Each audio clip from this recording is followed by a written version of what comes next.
अस्सलाम वालेकुम स्टूडेंट्स, कैसे हैं आप सब। उम्मीद करती हूँ कि आप सब खैरियत से होंगे। स्टूडेंट्स, सबसे पहले हम अपने पिछले लेक्चर यानी लेक्चर नंबर 7 के हवाले से बात करेंगे। लेक्चर नंबर 7 में हमने उर्दू क़वाइद के हिस्सों के बारे में पढ़ा था। हमने पढ़ा था कि इल्म नहू क्या है, इल्म सर्फ क्या है, इल्म हिजा क्या है, इल्म अरूज क्या है और इनका इस्तेमाल कैसे किया जाता है। तो स्टूडेंट्स, इसके अलावा अगर आप में से किसी ने ग्रामर के हवाले से कोई भी चीज़ पूछनी हो तो वो नीचे कमेंट बॉक्स में मुझसे पूछ सकते हैं। तो इसके लिए मैं अलग से वीडियो अपलोड कर दूँगी। इंशाल्लाह हमारा ये सिलसिला भी चलता रहेगा। तो स्टूडेंट्स, चलिए अब हम अपने अगले लेक्चर की तरफ बढ़ते हैं। आज के लेक्चर में हम मुतल्लक़ फ़ेल के बारे में जानने की कोशिश करेंगे। स्टूडेंट्स, मुतल्लक़ फ़ेल वो अल्फाज हैं जिनका ताल्लुक़ फ़ेल से होता है और वो फ़ेल की मुख्तलिफ़ कैफ़ियतों को बताते हैं, काम करने की मुख्तलिफ़ कैफ़ियतों को बताते हैं। इनकी कई अक़साम हैं। ज़मान यानी वक़्त के लिए, जैसे अब, जब, कब, आगे, आजकल, परसों, सवेरे, तड़के, अचानक वगैरह।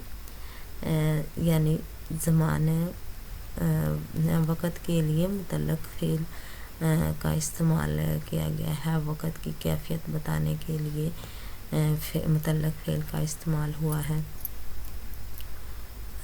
यानी हम ये काम कब करेंगे, कल करेंगे, आज करेंगे, सवेरे करेंगे, परसों करेंगे, तरसों करेंगे वगैरह।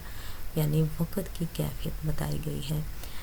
आगे मुतल्लक़ फ़ेल मकान या जगह के लिए, जगह की कैफ़ियत बताने के लिए भी इस्तेमाल होते हैं।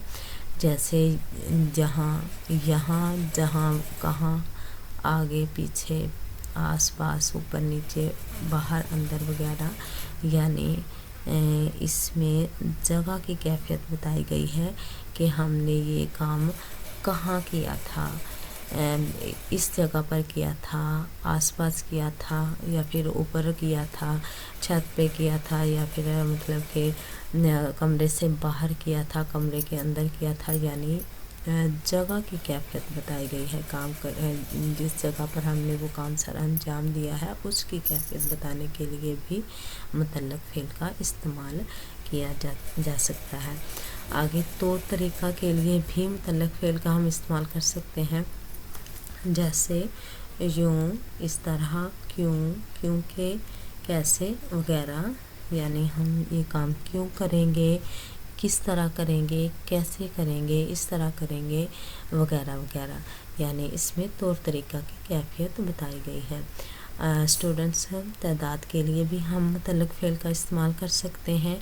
जैसे हमने ये काम एक बार किया है, 2 बार किया है, अक्सर किया है, यानी या एक एक करके किया है, 2 करके किया है, इतना किया है, कितना करेंगे वगैरह वगैरह। ये सब चीज़ें जो हैं ये भी मुतल्लक़ फ़ेल का हिस्सा हैं, मुतल्लक़ फ़ेल में शामिल हैं। कबूल और इनकार के लिए भी हम मुतल्लक़ फ़ेल का इस्तेमाल कर सकते हैं। किसी चीज़ को एक्सेप्ट करने के लिए या किसी चीज़ को रद्द करने के लिए भी हम मुतल्लक़ फ़ेल का इस्तेमाल कर सकते हैं। जैसे जी हाँ, नहीं, ग़ालिबन, यकीनन, बेशक, बिलाशुबा, हरगिज़, दर हकीकत वगैरह। ये सब चीज़ें भी मुतल्लक़ फ़ेल में शामिल हैं। सबब और इल्लत के लिए मतलब कि हमारे काम करने का सबब क्या है, इल्लत क्या है, वजह क्या है, तो ये भी मुतल्लक़ फ़ेल में शामिल है। जैसे इसलिए, इस तरह, मैंने काम इसलिए किया, इस तरह किया, चुनाचे, क्योंकि, लिहाज़ा वगैरह। ये सब चीज़ें भी मुतल्लक़ फ़ेल में शामिल हैं। आगे है मुरक्कब मुतल्लक़। कभी 2 मुतल्लक़ फ़ेल मिलकर आते हैं। मुरक्कब यानी मुरक्कब 2 जुमलों के लिए इस्तेमाल होता है, 2 या 2 से ज़्यादा जुमलों के लिए इस्तेमाल होता है। मुरक्कब मुतल्लक़ में भी मुतल्लक़ फ़ेल मिलकर, कभी 2 मुतल्लक़ फ़ेल मिलकर आते हैं तो वो क्या बन जाता है, मुरक्कब मुतल्लक़ बन जाता है। जैसे कब तक, जब, कभी, जहाँ, कहीं, कहीं ना कहीं, इधर उधर वगैरह। ये भी मुतल्लक़ फ़ेल में शामिल है। बाज़ दफ़ा तकरार से मुतल्लक़ फ़ेल आते हैं। जैसे کہیں کہیں کچھ کچھ آگے آگے پیچھے پیچھے وغیرہ۔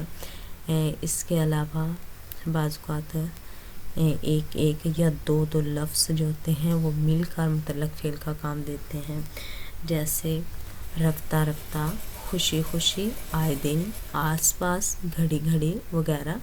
یہ سب جو الفاظ ہیں یہ بھی متعلق فعل میں شامل ہیں۔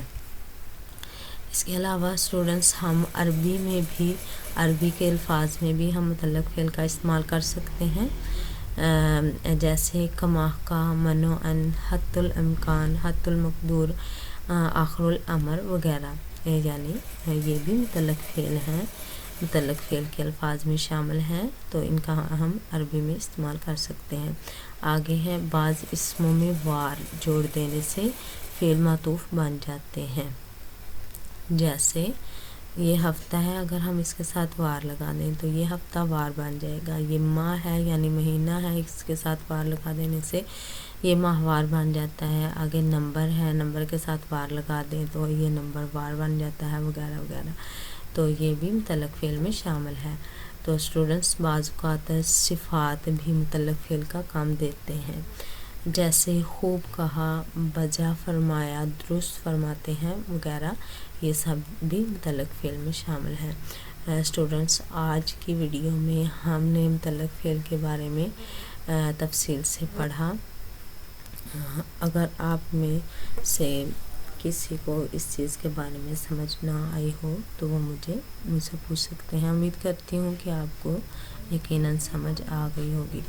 تو اسٹوڈنٹس آج تک کے لیے اتنا کافی ہے، انشاءاللہ اگلی ویڈیو میں پھر ملاقات ہوگی، تب تک کے لیے مجھے اجازت دیجیے، اللہ حافظ۔